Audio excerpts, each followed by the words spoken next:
got up relatively early that morning, walked over to some nearby shops because I needed a different shirt for that evening, and then hopped into the car, drove over the causeway into downtown Miami because I had plans to visit some museums. I messed up a little bit with the parking. I arrived in, I guess you could call this like downtown Miami area. There's actually a cultural center garage, I think is the name of it. And if you go into, I know at least the HistoryMiami Museum, and get your ticket validated, parking is $5. There's the College Station parking garage as well. These are municipal parking garages that I parked in, and it's $10 for up to 4 hours. And then from 4 hours to 24 hours, it's $15. So that's where I was supposed to park for going to the Kaseya Center this evening.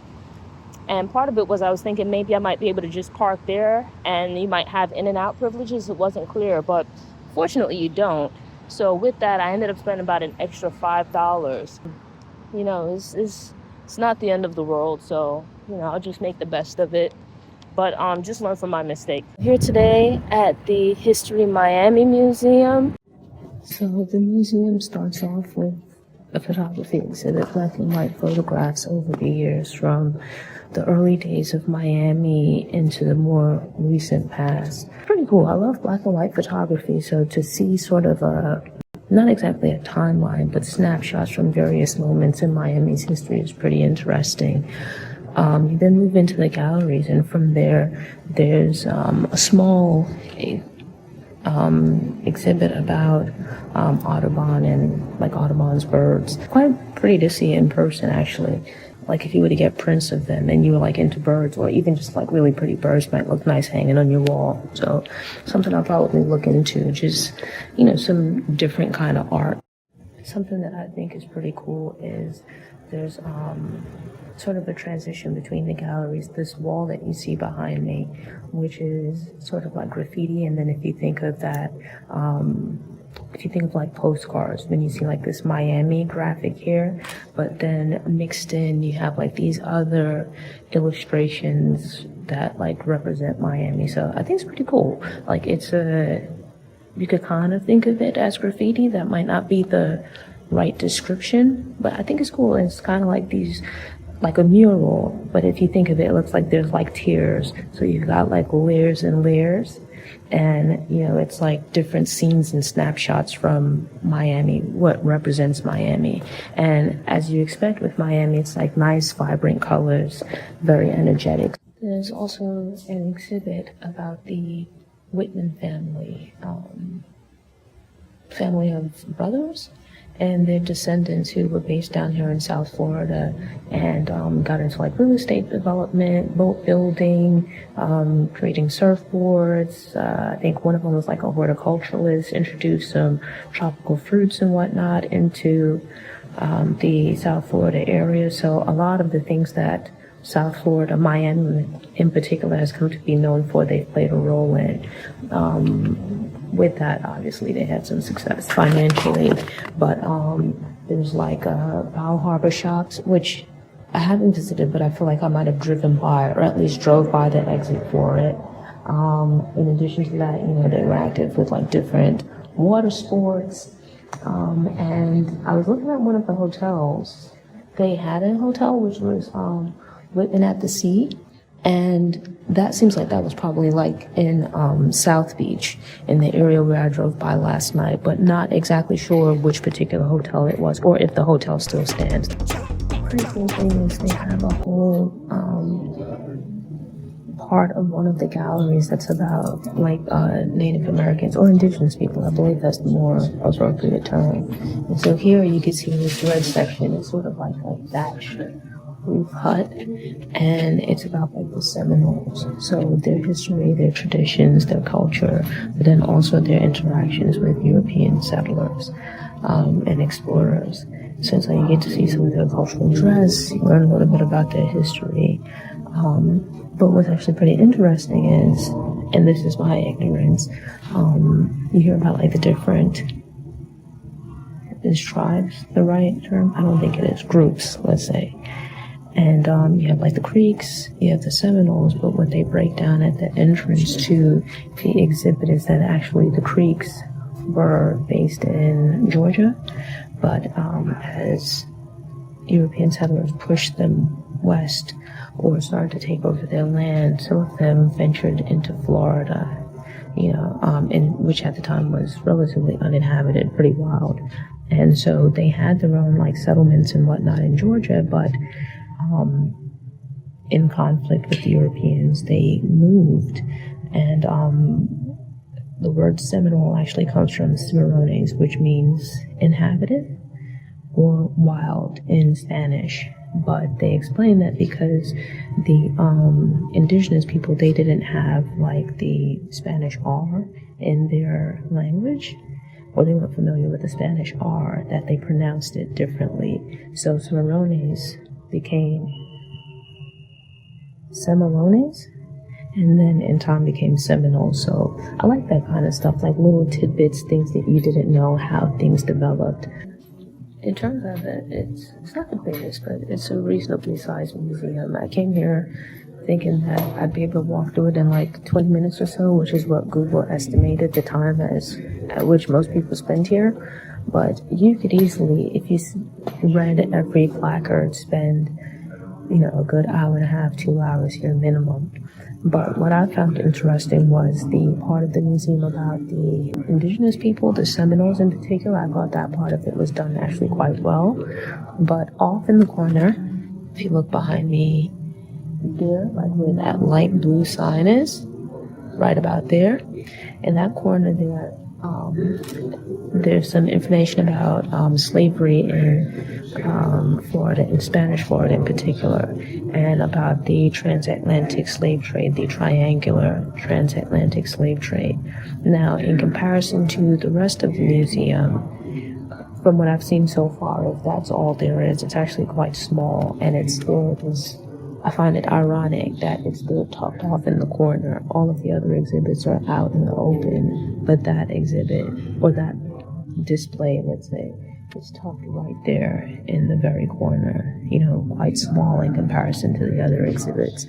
It's a bit honest for what you typically get from museums and such about the history of slavery, but also in keeping with how slavery is generally discussed, where it's hidden away, it's like just very, very small, whereas you have all of this for like indigenous people, as you should, or even for like the conflict between Great Britain and Spain, and then later between Spain and America, like, interesting, something to know.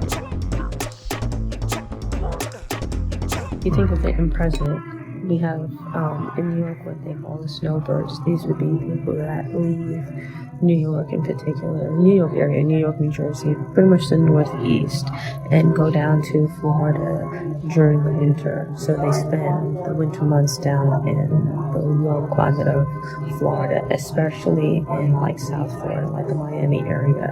So they're called snowbirds. And there's some info like right behind me here about Miami Beach. And like its history is like being a playground for people from the Northeast and those kind of cold climates during the winter months. But just beyond it, in the back here, like there's like this Art Deco kind of design. But in the back here, there's some info about Overtown, which is a historically black neighborhood in Miami. If you think of it like in the past, you had segregation and whatnot, so black people wouldn't have been able to live in the same environments as white people. So they established their own, or they had their own neighborhood in Miami, and with that, there were businesses and so the interesting thing is you have some photographs here from back then and little like captions where it's like information about various black figures from the town who had businesses or led organizations or whatnot, and then also information about different institutions, clubs, lounges,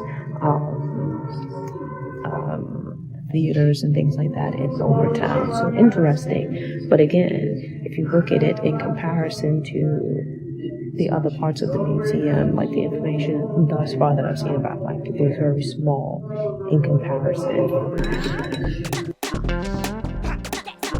So having walked through the museum, there's actually a decent amount of information about about Black people's history in Miami. The only thing is that there's different sections and themes of the floor, so it's broken up by time period, by theme, I guess you could say. And so with that, the information about Black people in Miami, the history of Black people in Miami, it's not all concentrated in one area, as say with the history of the Seminoles. Instead, it's broken up and kind of spread across the museum. So not a huge amount of information, but somewhat decent amount.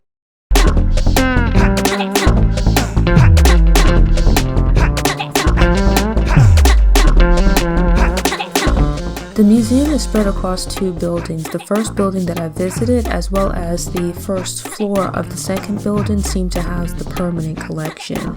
On the second floor of the second building, there are special exhibits. At the time that I visited, which was December of 2025, the exhibits were about a photography exhibit of the local community, and then also another exhibit about the Seminole indigenous people. Walk through the lower level, and there's different continents and whatnot related to Miami's culture. There's a room where there's information about there's a jacket from Bahamian culture.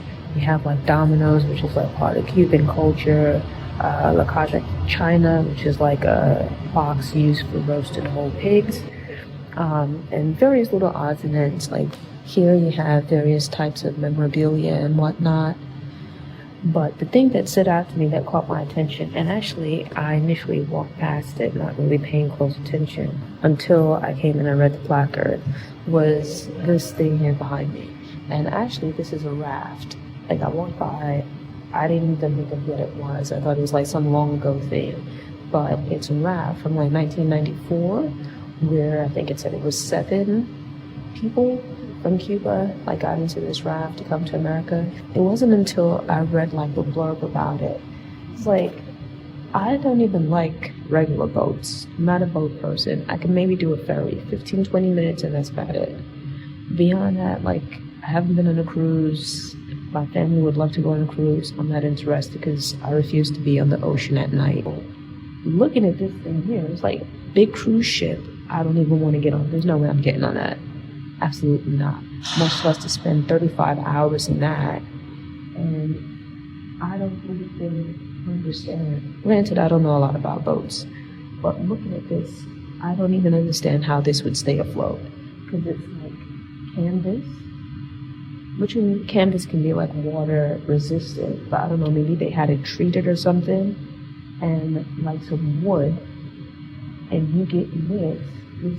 You can't see the bottom of it, but it's I wouldn't think to put that into water, and certainly not for me to get into. So seeing that was the thing that really stood out to me the most in this exhibit, actually in the museum, because that absolutely. All in all, I feel it's a cool museum. I went in there thinking, it's just going to take 20 minutes. Google AI summary lied to me, but I didn't mind it. It's a pretty cool museum. It's not as huge as some others. You can certainly get through it. I think hour and a half, 2 hours is ample time. I think an hour and a half for most people would be a good amount of time. For myself, it just took me longer because, I was stopping along the way to record and make commentary and whatnot. But if you were just walking through, I think you could certainly get through it an hour and a half with no problems. Interesting museum. I think it's worth checking out. It's just, $15 or so? So, nice way to spend a few hours in an afternoon. It wasn't super crowded or busy. Granted, this is December. I feel the city on a whole doesn't feel super busy. Now, what it might look like on a weekend, I can't really say, but I don't imagine that it would be like super packed or crowded. But yeah, in my opinion, worth checking out. We're about to get something to eat at, I don't speak Spanish, so I'm guessing it's pronounced Cacique. Could be wrong. Cacique. We'll head on in and find out. It's basically like a Latin restaurant with deli. They got a convenience store. It's a lot going on. But I'm gonna head in and get something to go because it's just a few hours to the start of the fight. It's about 3 o'clock right now. The undercard starts at 4:45, and I kind of want to see the Caroline Dubois fight. So let's get it. Cuba, que viva Cuba. Cuba para siempre.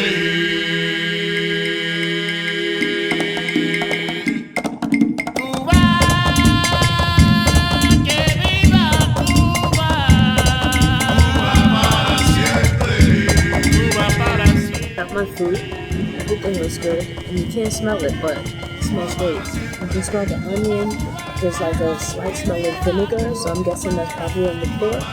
And what I got is I don't know what it is in Spanish, but basically it's like fried pork chunks. It's like fried pork chunks. And then you have some yellow rice, which they only have available on Fridays, and some plantain. So let's give it a try, see how the meat tastes. I thought about it afterwards, and it's like, I'm going to try to get some grill tomorrow, so I probably should have just gotten the regular roast pork, but I still have to get dinner tonight, so we'll see what I end up getting. And this is like, I don't know if it's Cuban or Colombian. It's like between one of them. I think, I want to say it's Cuban, the restaurant. So that versus Rio, which would be Haitian, the taste should be different. So we're probably safe. Oh my god. That's great. The interior is so nice and tender. The exterior is crispy. It's great flavor. Just the right amount of salt. Like, the concern I had was that, with it being fried, it might be a little bit dry in comparison to the roast pork, but that's not the case here at all. It's like really, really well seasoned. It's nice and tender. Just the right amount of salt, not overly salty. And it's just really, really good. I love the textures. I love the flavors. The exterior of the meat is nice and crisp. The interior, though, is just buttery soft.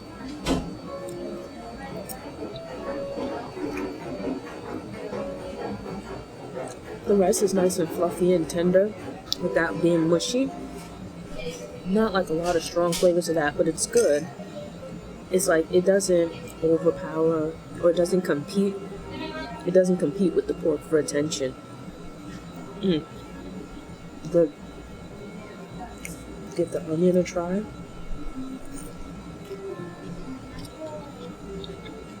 And even onto the onion, like that's seasoned as well. Just, plantain. Can never go wrong with that. Oh my goodness, it's so good.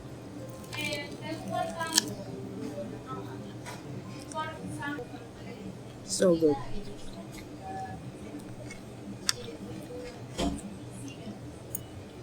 Everything is not a complaint. Nothing needs to be improved. Nothing needs to be changed. Every bite is just delicious. Cooked perfectly. Seasoned perfectly.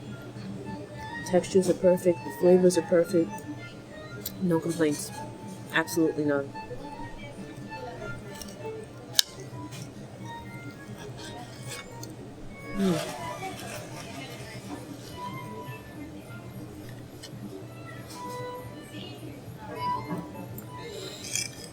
Oh my goodness.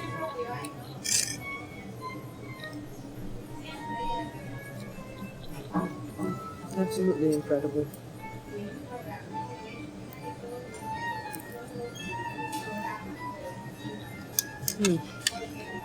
Oh my god. Flawless meal. 5 stars. Perfect. Absolutely perfect. Like, I want to kind of put a little bit of hot sauce on it. And you know what? This is Crystal. The other day, my friend slash coworker and I, we were talking about hot sauce. She's from Louisiana. And I like the Louisiana brand hot sauce, but I saw she had like a bottle of the Crystal hot sauce for her lunch. I was like, oh, you don't use Louisiana? She was like, no, that she likes Crystal. And someone else co-signed it. I'd never tried it before, so I'm going to just put a little bit on the plate before I put it on the food just to give it a taste.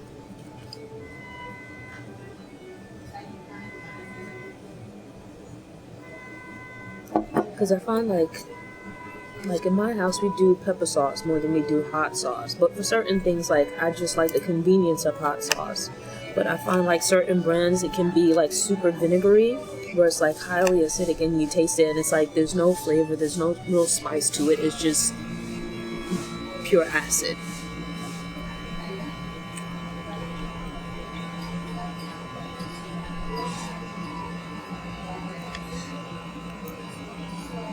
So it's like, to me, I don't get much spice from that. It's just acidic. But, oh my god, this is a great meal. I would say so far, I haven't really had a bad meal in Miami, but I think so far this is the best. Just absolutely good. Not a bad bite. Perfect. If they had a location in Atlanta, I'd be in trouble. Because, honestly, man, this is, oh my god.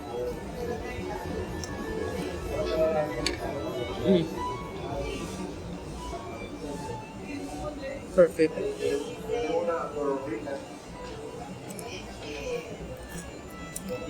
And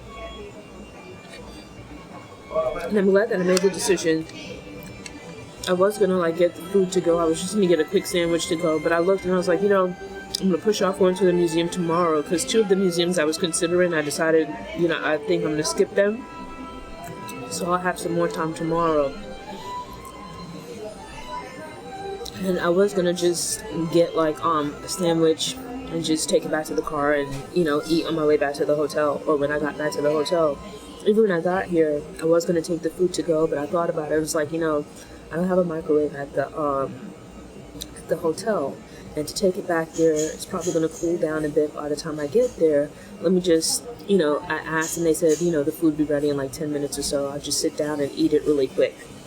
And I'm glad that I did, because I feel like sometimes you can get a skewed perception of food from a place when you eat it in the restaurant versus when you take it out, because like, you know, it cools down and whatnot. Certain things it's not a big deal, but then it's like for others, so it's like, you imagine this, had I taken this to go, I imagine that like the exterior of the pork, even if it stayed warm, it probably wouldn't have remained as crisp, so you wouldn't get like the contrast in textures of the exterior versus the interior of the pork. And I don't think it would have affected the flavor, but it's like, you know, the putting it into a box and taking it out, I think might have affected the texture. But I'm glad I made the choice to stay and sit down to eat it, because it's a flawless meal. Absolutely flawless. It's like, I wish I had like more space in my stomach to like order something else, but I know this alone is going to fill me up. It's a great meal. Absolutely amazing meal. So simple, but so flavorful. That's how you know the person is a good cook. There's not anything fancy, but I put this up against like any Michelin star meal. Incredibly good.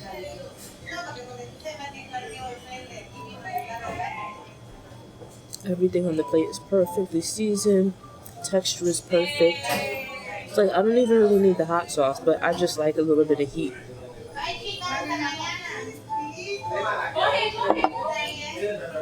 So they have ketchup and like salt on the table. You absolutely don't need it. There's even like lime, but I'm worried I squeeze it over the pork and it makes it like soggy. Let me go ahead and I'll just give it just a little try and see.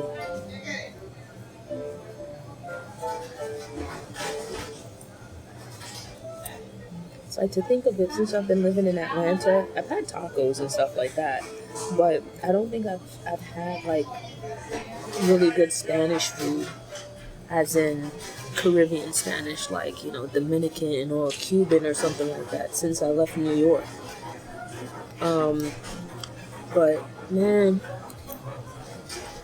it's a good thing I don't live here, and I hope they don't open a location in Atlanta, because they would just get all my money. If everything on the meal tastes like this, they would just get all of my money.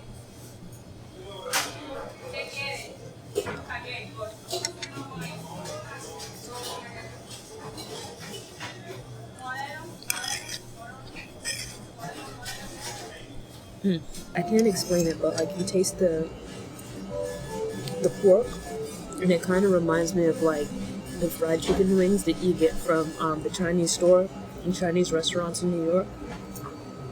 Like the crispiness of it and somewhat the flavor of it. I would think it has to be like whatever seasoning it is they put on it. And it's like, you eat a thing like the onions, which, looking at it, you wouldn't think much of it, but it kind of has a flavor of like escovitch fish. Like, if you think of when you did the carrots and onions for escovitch fish, there's like a little bit, it's like it's seasoned. You can tell that they put salt and other seasonings on it, but then in addition to that, you've got like a bit of vinegar, but it's not super sharp and acidic. It's like, it just helps to balance out.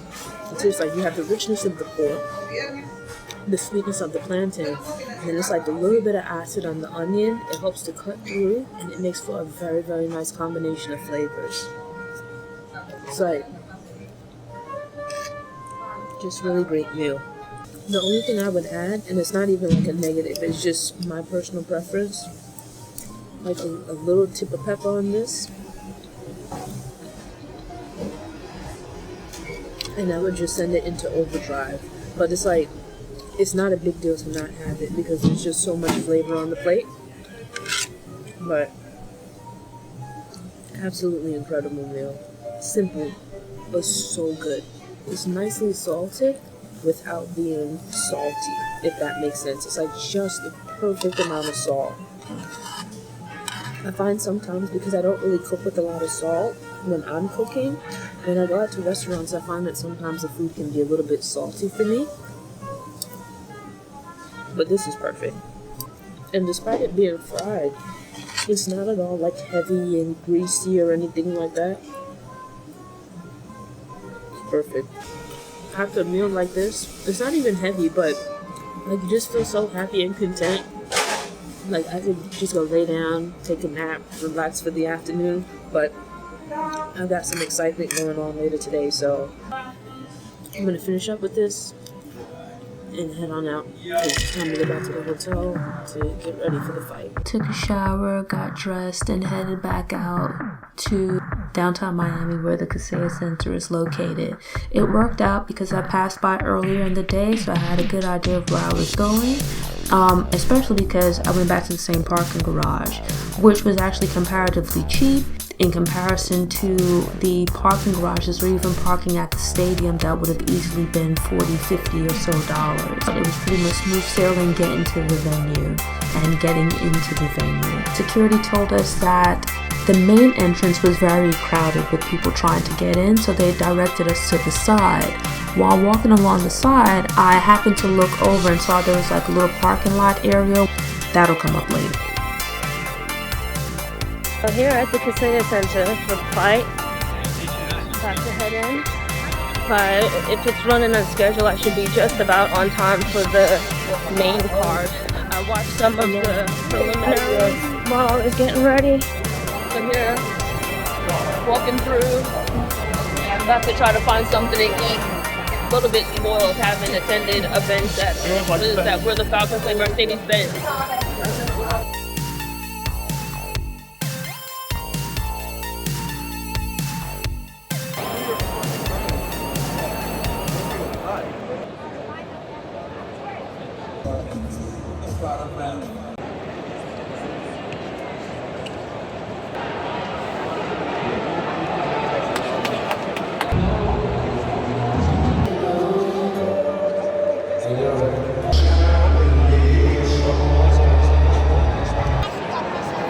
think Silva's throwing like a single punches yet.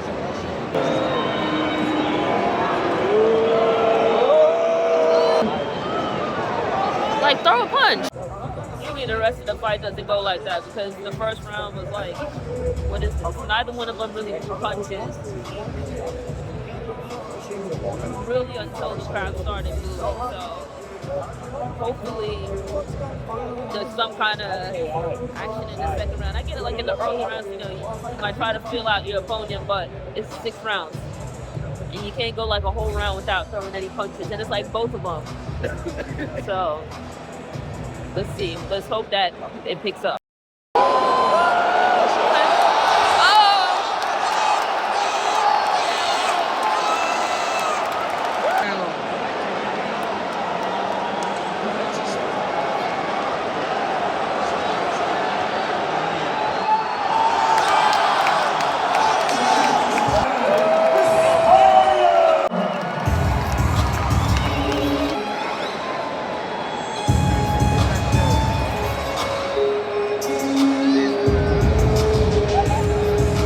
Baumgardner fight's about to start. This was another one that I was looking forward to watching. So let's.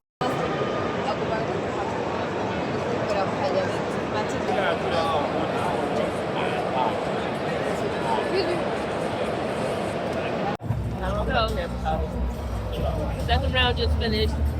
Not a very exciting fight so far. Not much action. Not a lot of punches being thrown. Both of them kind of apprehensive.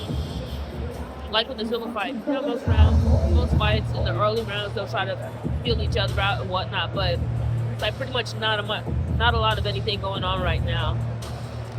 I expected like a bit more action from Baumgardner. Not to say they should rush in and be reckless, but just more activity.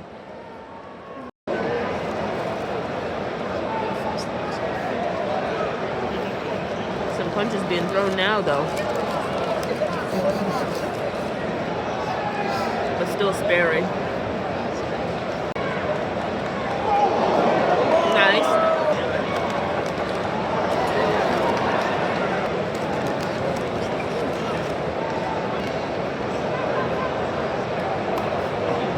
Bowden? I'm guessing that's how you say the name. I do like that, you know, despite Baumgardner probably being like the bigger name, this is not really backing down from pushing the attack at times. Obviously showing respect, keeping up a nice high guard, defending herself, but certainly not like running scared or, you know, being passive. Taking the initiative, throwing punches, counter punching as well, but just not a lot of activity from either one, or not the amount that you would expect to see. But it's still early in the fight. All right. Decent. Baumgardner's starting to throw like some combinations. Both of them really. Just with like lulls and gaps in between. 10 seconds left in the third round. So I got a basic burger, some fries, and a drink. $30 for pretty much a fast food value meal. $30. Hustle.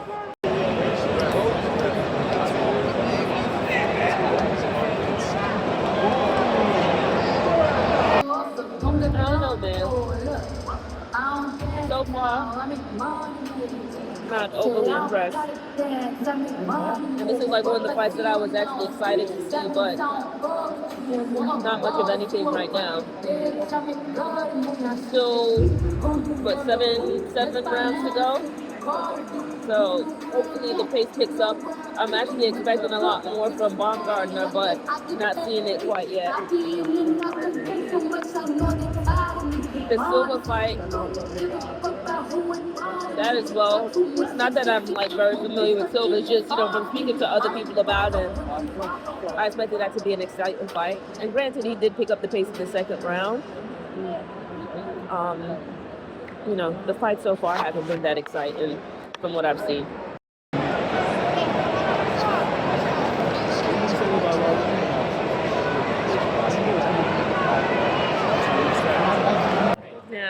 the last round, when the camera zooms in on Audrey, I think that's how you say her name, you can see around her eye look like quite a bit swollen. So Baumgardner isn't throwing a lot of punches, but a few of them have landed and they are starting to do damage. And you do see that Baumgardner is throwing her hands more now. So as we get further into the fight, like right now, we see a nice little exchange between them, but both of them are throwing hands. So my guy. So this is now round 7.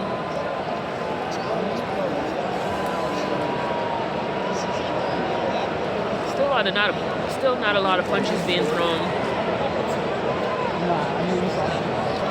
So like the question you would ask is, with the fight being on Netflix, it's a lot more eyes on the fight. I would think you'd try to come out and like do your absolute best. It's like with all those people watching, it might open up future opportunities for you. But at the same time, you might be apprehensive because like on a big night like tonight, you don't want to overshoot and like get knocked out. So kind of something to weigh out, right? To try to keep some balance. Was it an estimated potential audience of 300 and some odd million people? A couple nice shots landed there. Still not a lot going on. Like a few exchanges here and there, but not the level of intensity that I would expect at this point in the fight.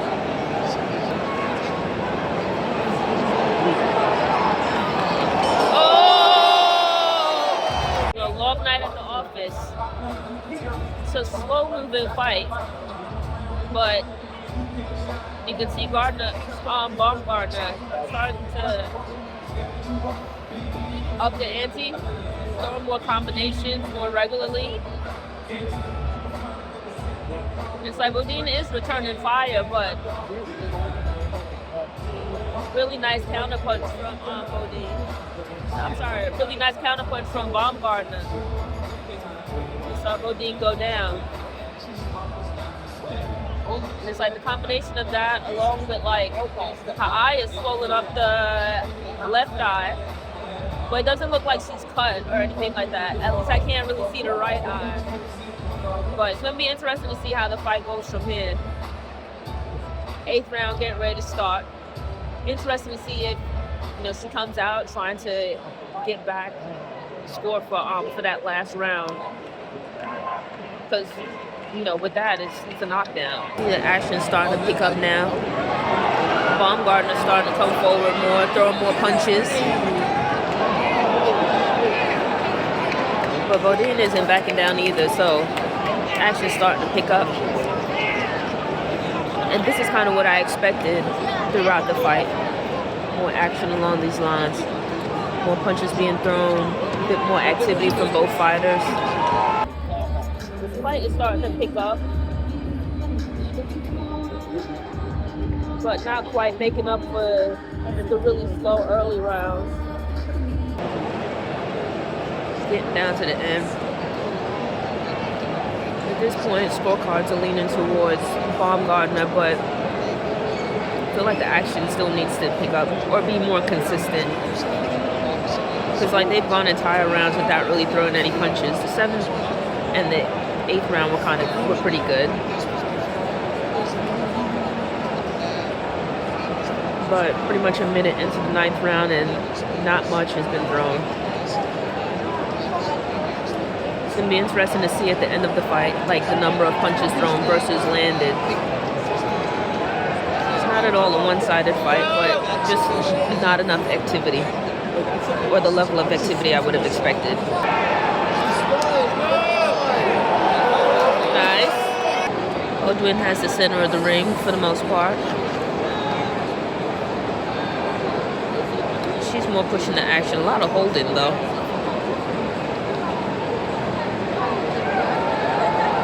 Baumgardner's back to the center of the ring, throwing punches. Kind of switching back and forth. Nice exchange. Both of them throwing punches. Both of them pushing the action. It's kind of what I hope to see earlier on in the fight. I guess better late than never.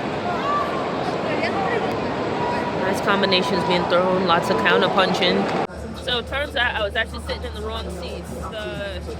I guess event attendant, she was like all over me when I walked into the section and had me show her my tickets. And she's the one that directed me to the seat. Sitting there, turns out like I was in the wrong section. My section was one over, which actually turns out to be perfect because I was slightly off center in the previous seats, and with the seats that I have now, which I picked out because I looked to see like where the fighters would enter from to be there, and then also to be like centered with the ring so I could see like the entire ring and not have any of my view cut off. So the seats that I actually purchased and I'm in now are actually better than the previous seats that I was in, the incorrect seats. So I'm in the perfect position. Made a good choice for the seats that I got for when Joshua and Jake Paul come out. When I entered the section, you had one section to the left, one to the right, and I'm there looking at my phone trying to make sure that I get to the right seat. The woman came over. I showed her, here, I have my ticket. And she was like, no, I have to see it. And like took my phone from me. Looked at the ticket, and she guided me to the section at the right when really I should have been in the section to the left. Fair enough. I went, took my seat, and it was like just constant interactions with this lady. I got up before the Baumgardner fight to go get my food. And so, there's like a little landing there. My seat was up some steps and like a few seats in to the row. Went, placed my order, came back to watch, I think it was the first round, and they told me to enter your phone number into the kiosk when you place your order, and it'll text you when your order is ready, but that it would be just a few minutes. So I was like, okay, I don't want to miss the first round. So I went, I'm standing there on the landing, and I'm watching the first round of the fight. While I'm standing there, the lady comes over and she's like, oh, you can't stand here. You have to go to your seat. And I'm like, ma'am, I'm waiting on my food order. It's going to be a few minutes. It doesn't make sense for me to go have the people in the seats between the end of the row and my seat get up so I can sit down for just 2 minutes for them to then have to get up again for me to go pick up the food. So she was like, okay, fine. As I'm standing there, there was a Hispanic couple that walked into the section, and they asked her if there were any empty seats. She didn't ask them for their phone. She didn't even look at their tickets. And to add to that, where she was all over me, she told them, oh, there's 2 seats there down in the front, like the front of the section, where I haven't seen anyone sitting, so you can go sit there. Obviously, they don't have seats in this section, wherever else it is that they might be sitting. And like that was fine for them to sit down, but for me, she's giving me a hard time. And to add to it, like this was an older Hispanic lady.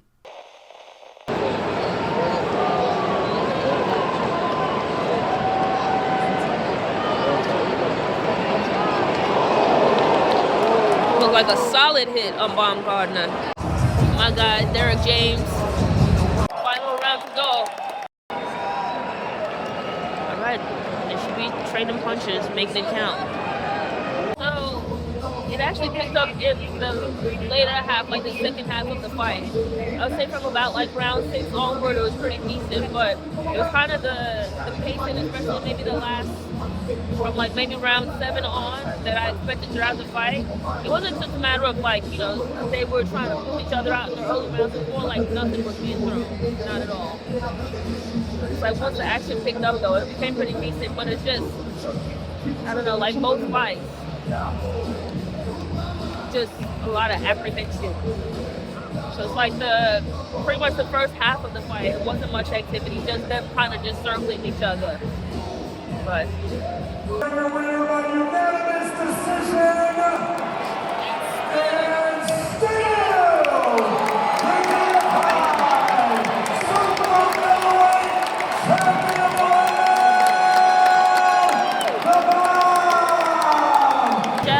Paul for putting it together, but I still want to see him lose. Just patiently wait.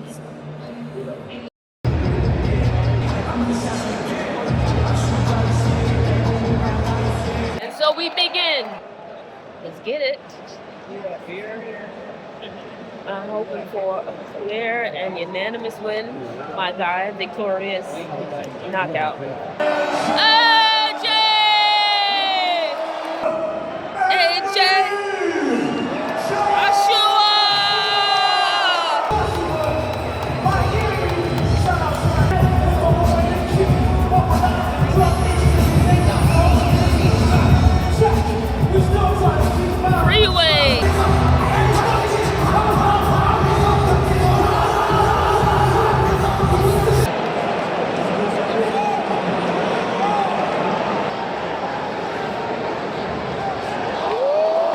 Cut the ring off.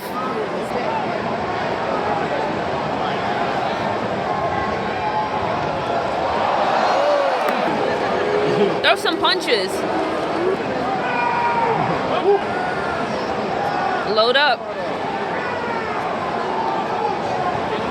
Get him in the corner. There you go. Push him back against the ropes. There you go. He wanted a fight. Give it to him. All right, so first round, Jake pretty much got on his bicycle and ran. We saw both of them, like with the other fights, not throwing a lot of punches, but it's early. Kind of finding range. See AJ starting to like throw out the jab a little bit just to kind of get a feel for distance and whatnot. Landed a few punches. Oh! Come on now, AJ.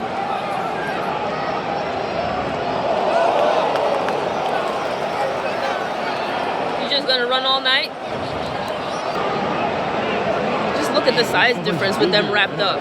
It's like you don't see Jake Paul really throwing anything. He's moving though. I don't think he wants to do all that hugging and holding. It's a lot of weight for him to be holding on to. It's gonna tire him out. Come on now. Throw some punches, don't just run the whole fight.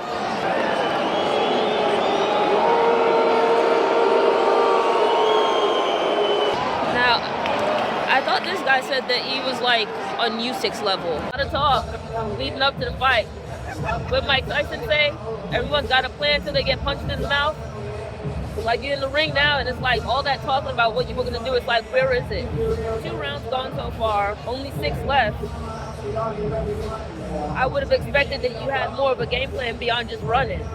Anthony Joshua, he showed up. He's kind of pushing the action, but it was a concern that I had with this fight is that with the two of them being such a mismatch, that it's like Jake Paul isn't gonna have enough to like throw back at Anthony Joshua. Like he's not gonna be enough of a competitor.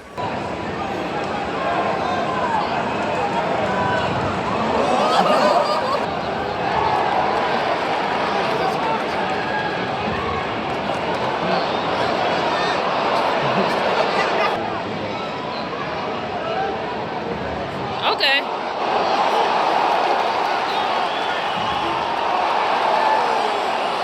All right, come on.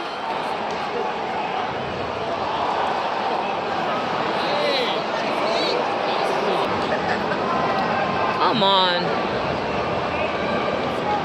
Nice little exchange of punches a little while ago, and it's like back to the same nonsense. Like Jake Paul just looks like he's trying to survive. A lot of ducking, running, rushing. It kind of looks like when you have conversations with people and you ask if you got the chance to fight like Mike Tyson in the 90s, 1 round for $1 million, what would you do? It pretty much looks like Jake Paul's plan, which is just run and try to survive for the 3 minutes.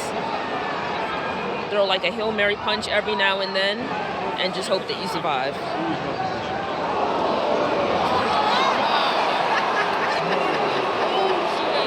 Like an amateur.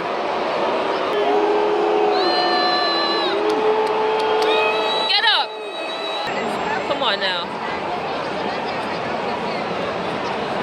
Like fight, what are you doing? Yeah, this was a terrible idea. This looked like you bit off wood and you can chew and you don't know what to do now. It's terrible.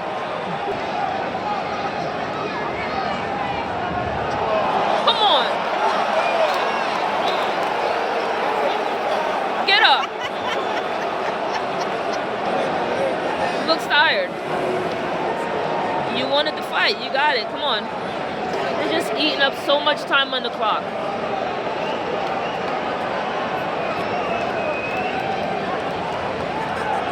Hunt him down. It shows you that there's levels to it. That, like I suspected, it's a terrible mismatch. Not even an amateur fighter. It pretty much exposed him in this fight that you don't know what to do with a real boxer. And it's like for all that talking that you did, it's like, you know, I'm not saying that you can't climb through the ranks or you can't come from out of nowhere and become a great boxer, a great athlete or whatever it is. But it's like, you haven't put the time in. You haven't put the work in. You don't have the capabilities. It'd be one thing if you came in and like you were throwing punches and whatnot. It's like, I respect that. But this, it's exactly what I feared would happen. It's like he's just holding the whole time because he doesn't know what to do. He can't actually box. It's actually bad for other people who might take an untraditional route into boxing, and that he's here and it's like, you're not even trying. Just absolute nonsense. But go for it, AJ. Knock him out. Pick him up and knock him down. Knock him out. That's what he wanted. Get it to him. Good. Give it to him. Load up. He wanted a fight.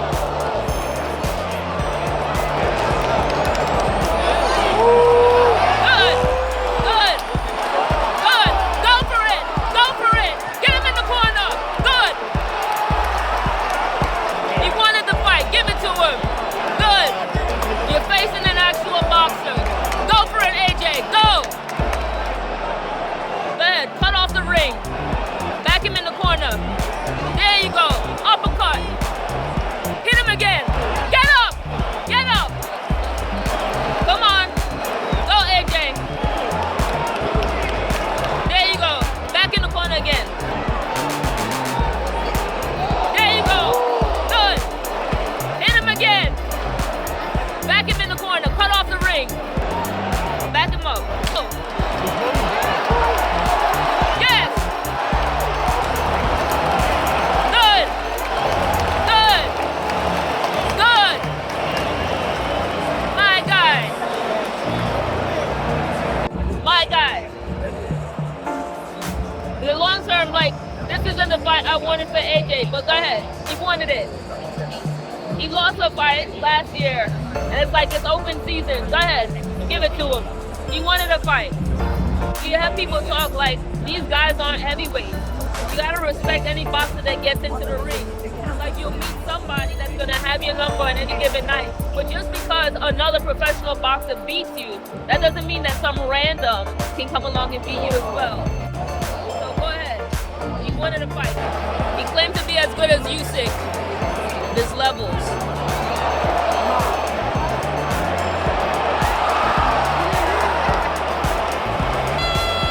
Get up!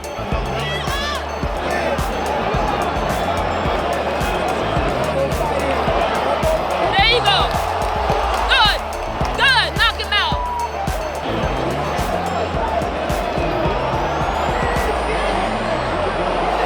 Go ahead. Good. Good. Good. It's what you deserve. Good. AJ. Good. It's what you deserve.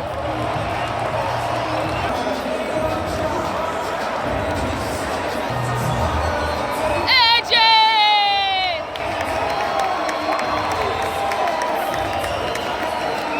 I did leave my section in the upper area and walk down to try to get as close as I could to the floor, because I know that Anthony Joshua, like when he wins fights, that typically he'll walk through the crowd and take pictures with people. It's one of the reasons that I've learned that if you can, that it's a good idea to get floor seats, because especially if you sit next to where the fighters come in, that you'll be able to get pictures of them as they're doing their ring walk, and then they're also going to go out that way, so you might be able to get like an actual picture with the fighter. I was seated up in the upper section. I took the chance to leave my seat and to try to get down to the lower level. It was a whole bunch of people, and like he kind of zigzagged across the aisle to get out, and when he zigzagged back over to my side, he was a little bit too far down for me to get a picture with him, but I was like standing right here and he was just like a few people over. Unfortunately, there was this lady next to me. Some of the behavior that I saw from people in the audience is like, I would never. Like, I'm a fan, I like Anthony Joshua, there's no way, like, I'm not doing that. And it was like, there's this lady who, there's like a little fence thing, you know, because you're up a bit of distance from the floor, and to fall off from there wouldn't be a good idea. But this lady was like had climbed and was like so leaning over the barricade, where it's like basically you have like a little fence. She's sitting on the top of this, well, railing more accurately, like sitting on that and like fully leaning her body over, where it's like one wrong move, you are gonna fall off of this thing, and it's like concrete that you're gonna land on with like another railing below. So not a good idea. So with that, you know, security was telling her, ma'am, you have to get back over the rail. You have to get back over the rail. And it's like with her leaning in the way, Anthony Joshua was right here, but like she was blocking my view to get a picture. So I was a little bit disappointed that I didn't get another picture, because I did get a picture with him when I went to the Daniel Dubois fight. So, you know, I was like, okay, well, you know, I still had a good time and whatnot. I left and headed outside. So leaving the Kaseya Center now, just finished watching the Anthony Joshua fight. It was as I thought it would be, which was part of why I was apprehensive about coming to see the fight. I really didn't see Jake Paul as being a serious boxer. I felt it would be a huge mismatch, and as a result, the fight wouldn't be very competitive. That Anthony Joshua would just pretty much steamroll over him, which is pretty much what ended up happening. So, in a sense, disappointing, but in the sense of that, like, the fight wasn't competitive at all, but it was exactly what I thought it would be. So, there's that.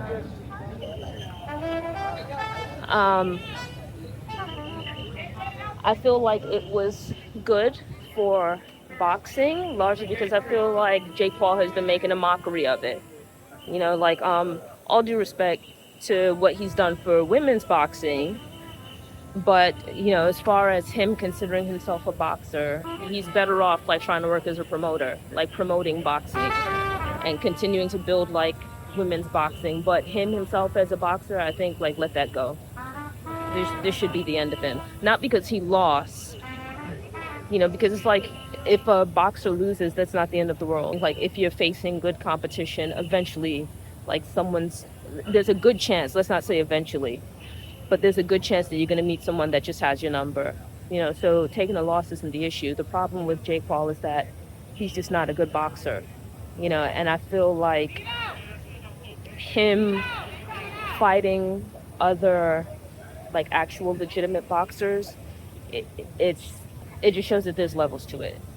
You know, and for fighters who, you know, I don't want to be disrespectful towards anyone, but it's like, I just feel like he does not have a place amongst, like, the elite heavyweights or really other weights as well. I feel like I don't have an issue with, like, people on YouTube or social media or whatever it is being creative and, you know, kind of disrupting industries and whatnot, but I think, like, there has to be some kind of substance to what you're doing.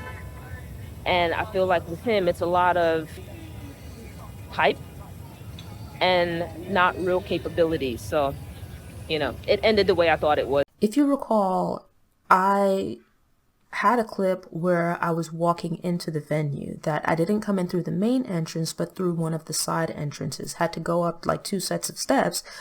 There was a landing area with like a fence, I guess you would call it, that you could look over. And I didn't record this, but I looked over and I happened to see that there were like TV trucks and news vans and whatnot parked there, and like other trucks and vehicles and whatnot. It was like a freight entrance.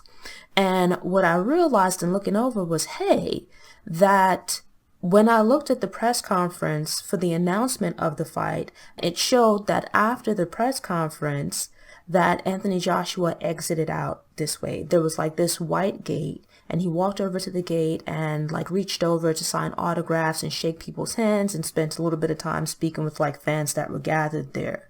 So I was like, you know, I wonder if they're going to come in this way when they arrive for the fight. So they showed Anthony Joshua, and I can't remember if it was Cena, but I know it was Nas was with them when they were walking into the venue.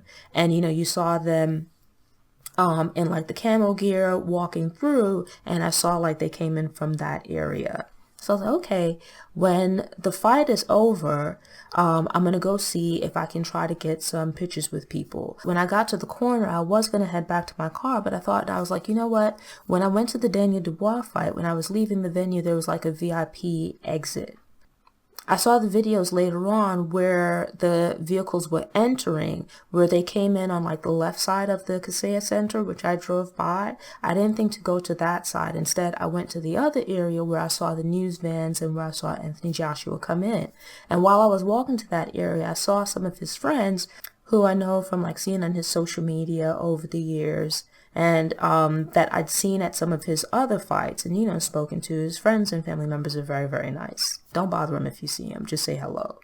But I was like, okay, I was looking around to see like, might there be an opportunity to get some pictures with some other boxing people.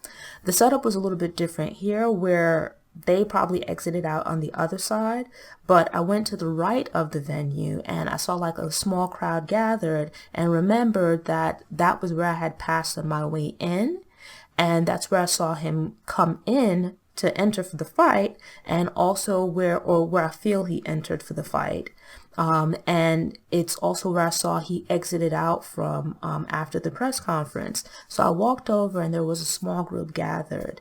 And so, we got to chatting and stuff, which is also one of the things that I like about going to the fights, the opportunity, or actually the fight week events as well, the opportunity to speak to other fight fans. Because like I said, I like boxing, but a lot of the people around me don't follow boxing. Or if they do, they don't follow boxing as closely as I do. So like in real life, let's say, I don't really have anyone to talk to about boxing. So I do like going to these events, and you could talk about the fight, you could talk about the fighters. So we spoke about Anthony Joshua, but we spoke about like other fights from the evening, boxing overall. Really great opportunity to connect with other people that you share this interest with. And so it's like, I connected with some people when I went to the Dubois fight, and we still follow each other on social media. So pretty cool. The fight had ended. Usually there's a press conference after the fight. And so we were like, we're going to hang around to see if he comes out this way. So maybe we can get like autographs, we can get some pictures, or you never know who else might come out this way. So as we were standing there, they said that early on, Jake Paul had come out that way. But he was going to come over to like interact with them and sign autographs, but like his people kind of gathered him up, and as we later found out that they bundled him off to the hospital, and it turns out that he had a broken jaw. So to be clear, with boxing, I like the sport, and I certainly have like my favorite fighters, Anthony Joshua, and I did want him to beat Jake Paul, but it's like, being realistic, I never really want anyone to be seriously injured. Like, I want an entertaining fight. And sure, you can get knocked out, but it's like, I never want anyone to sustain any real injuries. Like, you get knocked down or whatever it is, or not even really like knocked out.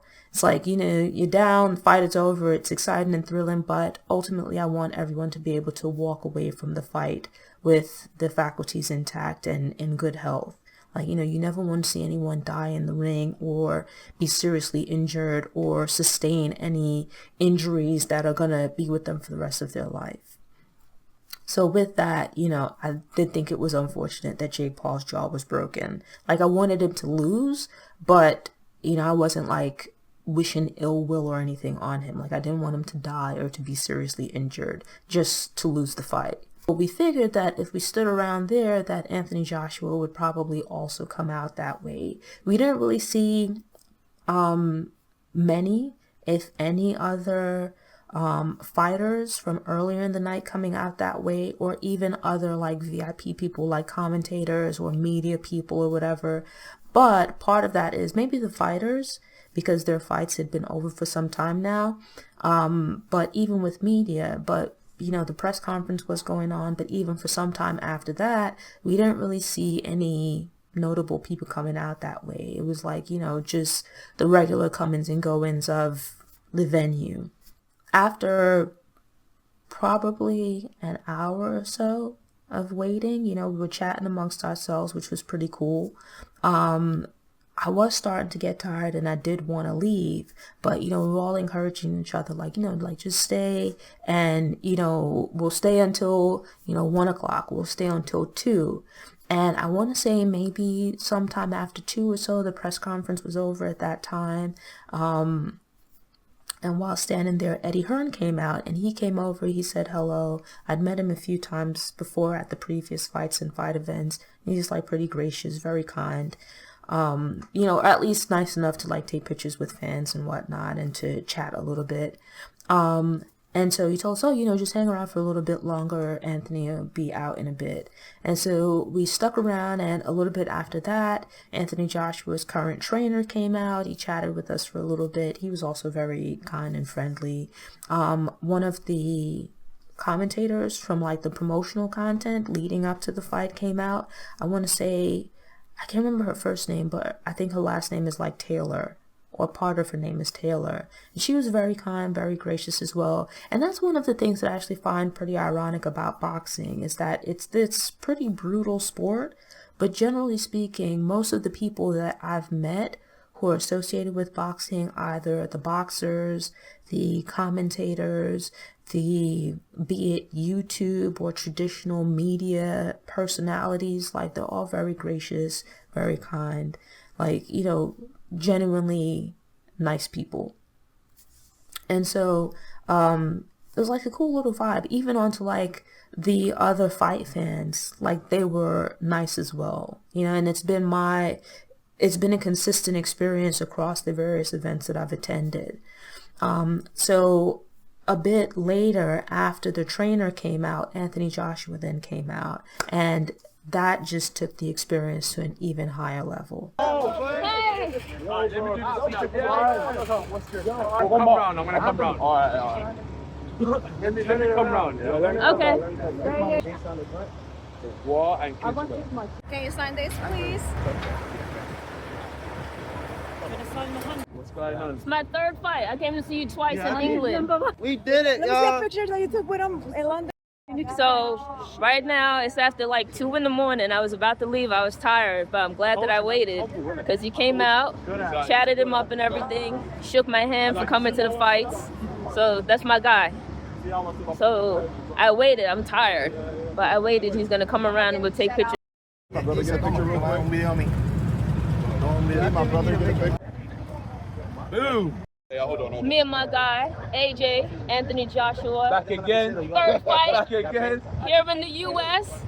Saw him twice in London. Now we're in the U.S. Last year on my You come birthday. to see me, now I'll come to see you. That's right. And I'm coming to all the rest of the fights until you retire. That's my guy. Thank you. Natasha. Okay, we're leaving now. Here in Miami. Made it worth the trip. My guy, my fighter, AJ. Thank you, boss man. AJ, I have a serious question. How does it feel you upset everybody's parlay today and you came up on top? Hey, let's hear it for everybody though. You made people millions. God bless. Let's go, baby. Take care. Hey, good win tonight. Thank you. So you see the big smile, see the big grin. I got like 1,000,001 pictures and videos and whatnot with Anthony Joshua. That's like my athlete right now. Him, Shelly Ann Fraser-Price, but Shelly Ann Fraser-Price just retired. And so Anthony Joshua is my guy right now. That's like my favorite boxer. Just a cool, down-to-earth guy. I went back and forth about whether or not I was gonna come to the fight. Came to the fight. I had seats up top. And it was like, oh man, I don't think I'm gonna be able to get a picture or anything like that. All the other times that I came, the first time that I came, my mom got a picture with him, but I didn't get a chance to. I met a lot of his friends and family, and they were like really nice and down to earth. Last year when I came, I got a picture with him. I shook his hand and whatnot at some of the fight events. This time, I came and it exceeded expectations. It was absolutely cool. I'm glad that I did, because I got like 50 million pictures with them. I got to talk to them. I, like shot some video with them. I took pictures of other people. I got like an autograph and everything. So it made it definitely worth the experience. I'm glad that, I took the chance and I came out and whatnot. It absolutely exceeded my expectations. It made, like, the trip itself was cool. Like, I'm not a big fan of Miami. I wouldn't have chosen to come to Miami on a trip. But, like, the time that I spent here has been cool. I visited a few museums. I've been to, like, some pretty cool restaurants to eat and whatnot. Had a great time and everything. And it's just been an amazing experience. Not that I think this necessarily builds Anthony Joshua's career or anything like that, but I do think that it opens him up to, like, an entirely new audience, an even bigger audience than before. And I think that's, like, a great thing. But I'm happy that my guy won. It was it's what I was expecting, it's what I wanted to have happen. But aside from that, it's like the event, having him come back to America, I was like, I want to go to the rest of his fights between now and the time that he retires. But, he's coming here to America. It should make it even easier for me to go to the fight, And I'm glad that I took the chance, that I came out. It proved to be absolutely amazing. Merry Christmas to me. That's like my Christmas gift. I don't need anything else for the year. I'm fine. I had, like, a goal for myself this year where, I'm trying to get away from things like buying gifts and things like that for myself. Not just for Christmas, but for, like, my birthday as well. To make it that, that I focus more on experiences and, things that you find enriching and fulfilling, that make you happy. Coming to something like this where, it's a good sporting event. I like the sport of boxing. Like, for my birthday, I was fortunate to be able to go to Japan to see Shelly Ann Fraser-Price run, and that was, like, great to me. So it's like, to be able to come to this now is just incredible and amazing to me. So, Merry Christmas to me. I had a great birthday. I had a great Christmas. Christmas hasn't even come as yet, but it's been amazing, and I just feel absolutely blessed. I'm super happy. Miami owes me nothing.